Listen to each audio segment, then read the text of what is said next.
Oke, kita sekarang masuk dalam peluang. Apa itu peluang? Peluang itu sering juga disebut dengan kesempatan ya, dalam bahasa lain disebut dengan probabilitas. Nah, dalam peluang itu kita pahami dulu cara menghitungnya. Ada 3 pendekatan ya, cara menghitung peluang.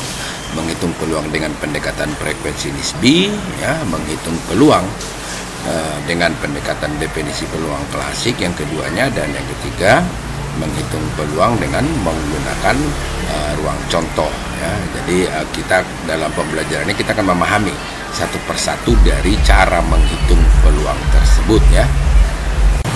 Oke, baik, sekarang kita coba memahami menghitung peluang dengan pendekatan frekuensi nisbi ya.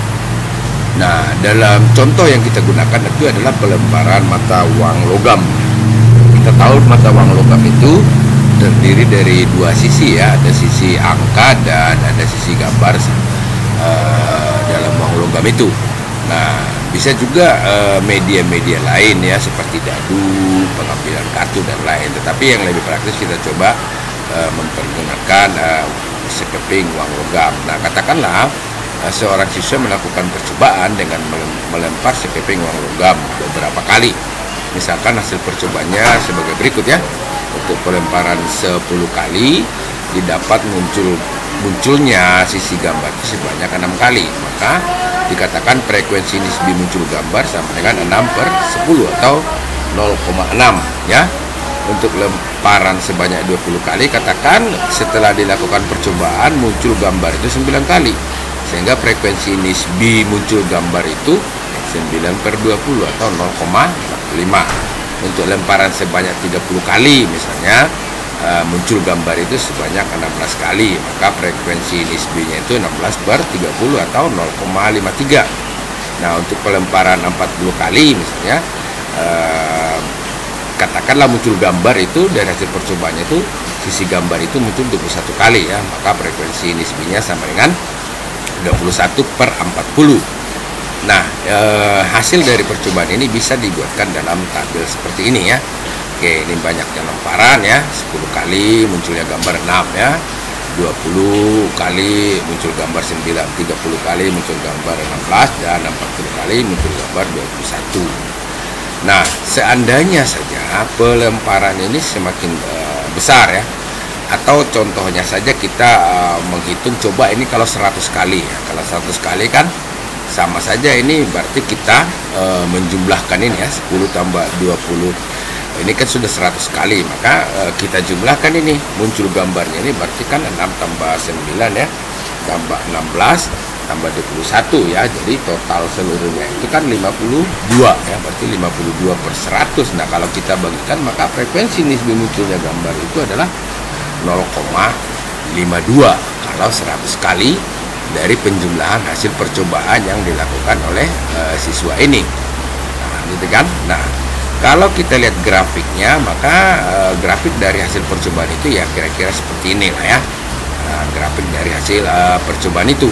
Nah, ini banyaknya lemparan. Kalau 10 kali di sini ya 0,6, 20 kali 0,45, 30 kali 0,53, dan 40 kali 0,525. Nanti kalau 100 kali hasil jumlahnya itu tadi dia 0,52. Nah, kalau kita perhatikan angka-angka itu ya, secara umum bahwa frekuensi nisbi munculnya gambar itu mempunyai nilai yang sangat dekat dengan 0,5 atau 1/2. Nah, bilangan 0,5 atau 1/2 itu disebut dengan peluang kejadian munculnya gambar pada pelemparan sekeping mata uang logam. Nah, cara menghitung peluang seperti ini disebut dengan menghitung peluang dengan menggunakan pendekatan frekuensi nisbi ya. Jadi mempergunakan percobaan. Jadi hasil dari percobaan itu yang kita menghitung peluangnya, dengan catatan semakin banyak percobaan dilakukan maka semakin dekat nilai dari frekuensi nisbi itu terhadap peluang. Nah, dari contoh ini bisa kita membuat definisi tentang menghitung peluang dengan mempergunakan frekuensi nisbi itu.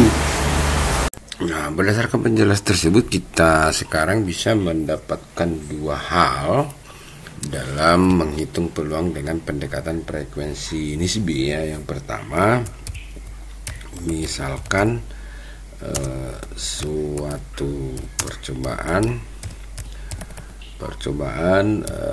dilakukan sebanyak n kali ya, jika kejadian muncul sebanyak k kali,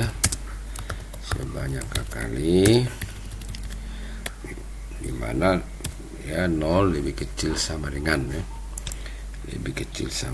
k, dan k itu tentu lebih kecil sama dengan n ya.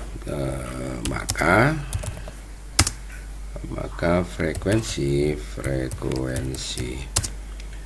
nisbi munculnya kejadian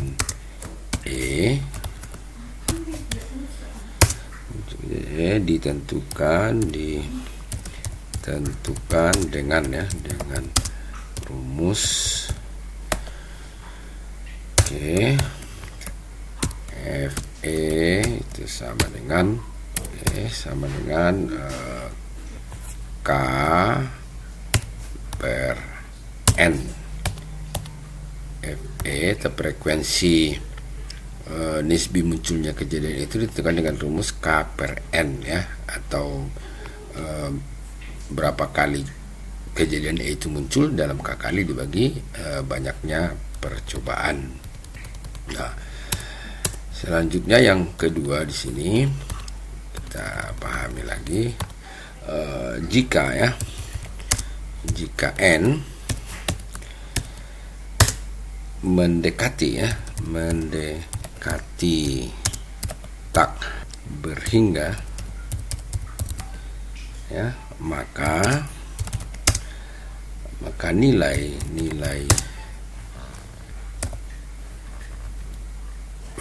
nilai K per N cenderung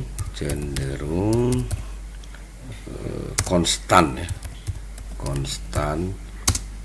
mendekati nilai tertentu.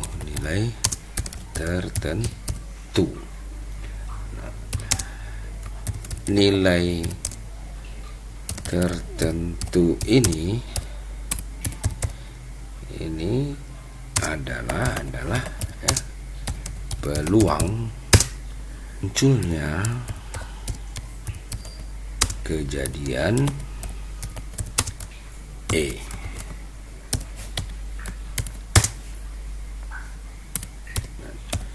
demikian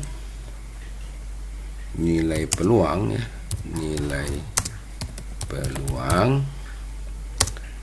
munculnya kejadian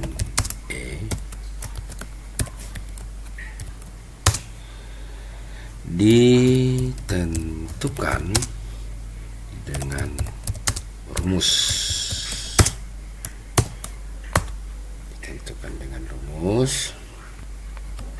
P peluang PE itu sama dengan limit ya, limit di mana N itu mendekati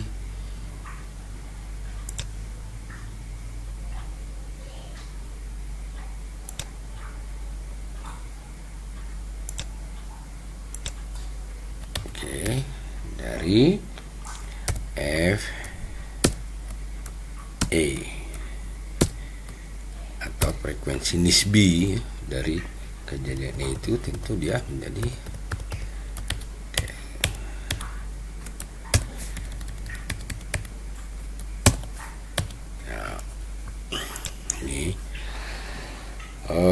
jika N mendekati tak berhingga, maka nilai K per N atau frekuensi nisbi dari kejadian itu cenderung konstan mendekati nilai tertentu. Nah, nilai tertentu ini adalah peluang munculnya kejadian E. Dengan demikian, nilai peluang munculnya kejadian E ditentukan dengan rumus ini ya, peluang E sama dengan limit N menuju tak terhingga atau limit N mendekati terhingga dari frekuensi nisbi peristiwa E, di mana menjadi limit N mendekati tak terhingga dari banyaknya ya muncul kejadian itu dibagi banyaknya percobaan.